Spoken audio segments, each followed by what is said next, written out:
Hello and welcome to GA4 Bite Size. I'm Mike, Digital Marketing Manager here at Capsule Marketing. Today we're going to have a look at conversion rates in GA4. Now, up until a couple of weeks ago, conversion rate was not available as a metric within the platform at all. They have now added it, but it is a little bit complicated to get still. So we are here again in the Google Merchandise Store demo account, and we're going to head over to engagement and then conversions. And this is going to bring up the conversion actions that we're tracking. So we have three here: first visit, begin checkout, and purchase. And then what it shows us by default is number of conversions, number of each of those conversions, the number of users who've performed one of those conversion actions, and then if there is any, the associated revenue. What you don't see here is conversion rate, and that's because it is not actually in the standard reporting at the moment. So what we need to do is head over to the exploration reports. So we're going to create a blank exploration report, and we are going to add a dimension, which is going to be session default channel grouping, import, and then we're going to add some metrics. So what we'll do is we'll add sessions, and then we're going to add conversions and conversion rate.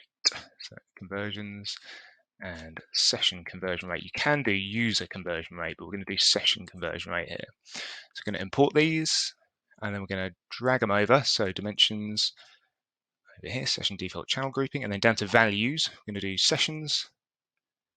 Then we're going to drop conversions in, and then we're going to drop session conversion rate in there as well.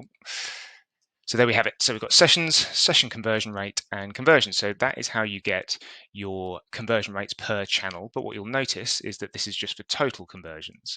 If we want to see conversion rate for a particular conversion action, so let's say purchases in this particular example, we actually need to head over to Data Studio. So what I've done here is I've created a blank Google Data Studio report, and I have imported this GA4 account as the data source. And what we're going to do is we're going to add a scorecard. It's going to be views by default, and we're going to change that to sessions. And then we're going to pull in another scorecard, and we're going to make this one conversions.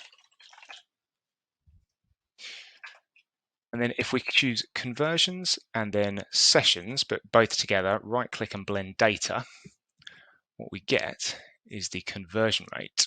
So that's what we saw over in GA4 in the exploration report. However, what if we wanted to just look at purchases? Then what we need to do is we'll just copy and paste these metrics. And then we're going to add a filter to our conversions. So we just want purchases, so we're going to add a filter. We're going to call it purchases. We're going to include event name is equal to then whatever the name of the event name is that we're tracking as a conversion. So it's going to be purchase in this example. So save. This is our total number of purchases. So it says conversion, so we'll just rename that so we don't get confused. Purchases. There we go. And then we're going to do the same thing again. So we're going to select purchases, then we're going to select sessions, right click, blend data. And there we have our conversion rate, purchases to sessions. So not quite as simple as you might like, not quite as simple as Universal Analytics. Hopefully they do bring it into GA4 at some point. I suspect they probably will. But for now, this is a bit of a workaround that we can use. Hopefully it was helpful. If you do need any help with GA4, then do give us a shout. And if not, then we'll see you next time.